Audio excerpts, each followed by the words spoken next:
All right, we are back. Wow, that was weird. Like I was saying before, it feels like I've got chipmunks running the old dial-up service here in the desert this morning. My apologies. And look, I was on live. I was live there for about 4 minutes, probably swearing and cussing and doing all that stuff. So if you saw that part, haha. Well, it kind of goes into today's theme, right? We're doing the January 2021 31-day reboot. Today is day 30. And, you know, the thing about the key to winning is, how do you respond? How do you respond when you lose? Well, I didn't do a very good job of that today when I was apparently losing on my first attempt for this broadcast, which was maybe teeing up some bad words there. So anyway, if that happened to you, my apologies. Guys, look, today is day 30, like I said, of the January 2021 reboot. And look, if you've been with me since day one, and let me go ahead and find a day one, which is right here. Here we go, right? And I asked you on day one, let's find one thing in your diet, right? This is a physical reboot. Part of it's mental, part of it's mindset. But the first thing to do was, what can you drop for the next 31 days, right? And I listed 9 things, this being number 9. And then eventually we kind of added, hey, well, you know, why don't you think about the toxicity of social media? Be careful what you watch. And I was recommending to take a look at the Social Dilemma documentary produced in 2020. Highly recommend it. I know it's a little ironic for me to be saying be careful of social media when this is getting broadcast to Facebook. Obviously, social media also getting broadcast to YouTube as well. I think that's more of a search engine.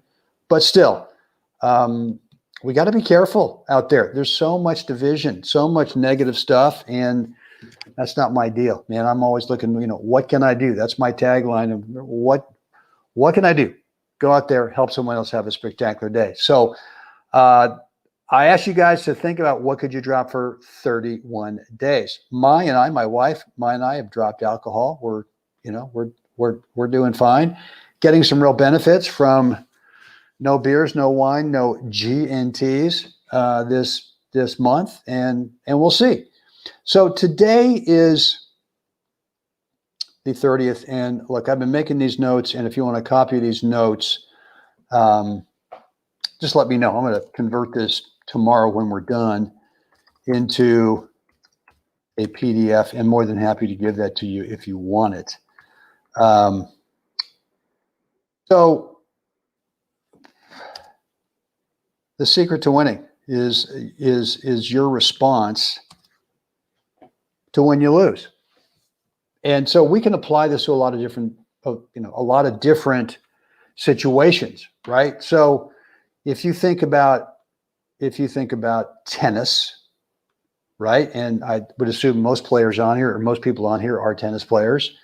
When you think about maybe to shedding weight, to dropping pounds, you really think about it to anything. And for me, it's really, and I've got some great examples of some losses I've taken in tennis, where it's like a real head scratcher and super frustrating. You know, anything I tried on that particular match just didn't work on that day. And I can remember one match in particular, and this was maybe 15 years ago. And it really kind of taught me a lesson about this message today, is how do you respond to losing? And that being the key to winning. And I used to get pretty ticked off. Woe is me, you know, kind of, you know, poor baby Brenny, you know, God dang it, what are we going to do? And that never really moved the needle for me. I didn't really learn anything about what I'd just done in that match. And I remember this one day having just what I thought was a match I should never ever lose to this guy, and going back home, and I was traveling, went to the hotel, and literally got in front of the mirror and said, "What are you going to do?" I mean, you know, and sort of my game at that time had really kind of flatlined. I really wasn't getting any better, even though I felt like I was working pretty hard on my game. But But I just looked in the mirror and said, you got a choice. You can either just bail out and just forget the tournaments and go look at tennis. It's just kind of okay, fun thing, get some exercise. But maybe you can find another sport or something like that if you want to, kind of get your competitive juices satisfied. But for, you can make that choice. Tennis is not doing it for you, or you can just shut up and get to work and start to figure out, well, what are the things that you're actually good at in this particular match that you just played? And what are the things that obviously did not work today? What things do you need to go work on? And just stop feeling sorry for yourself and get out there and put the hard hat on, do the blue collar thing and go to work. What do you want to do?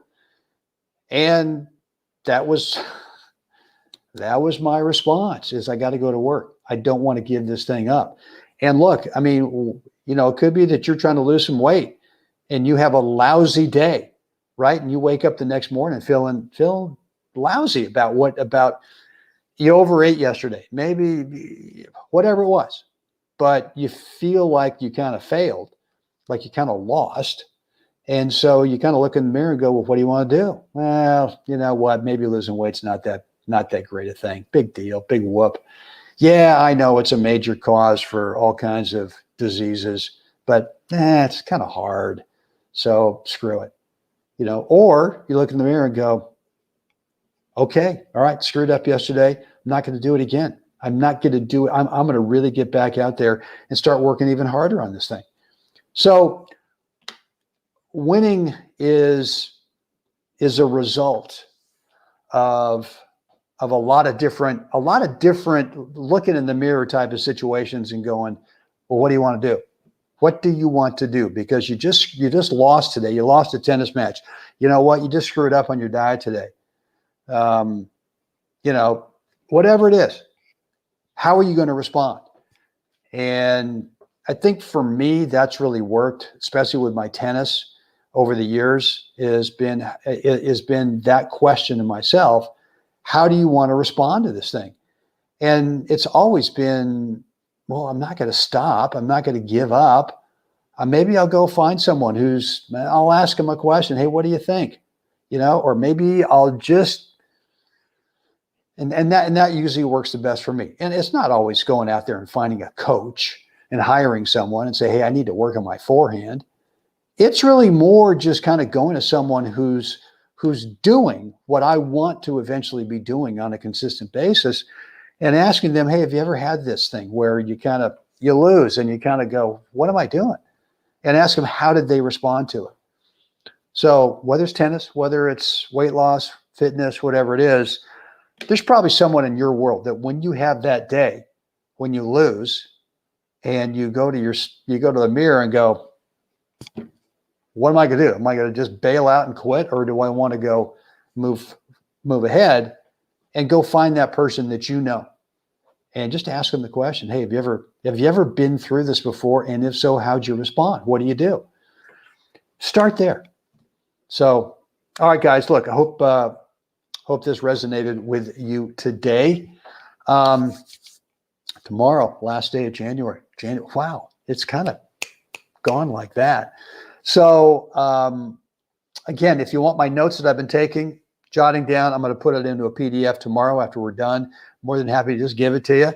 And also, I'll send you the link to my YouTube channel where I've got a playlist of all. Right now, it's got 21 days. When I'm done with this, it'll be 30 videos on there, and I'll do the same tomorrow and then give you a link to that playlist if you want to go back and review, or if you're just getting started. Maybe today's day one for you. Maybe you're thinking, hey, you know what? I want to do something for the month of February. All right, let's get a couple days head start on it. So, all right, guys, with that said, it is time for you and for me. Get out there today. Help someone else have a spectacular day. Guys, I'll see you again tomorrow.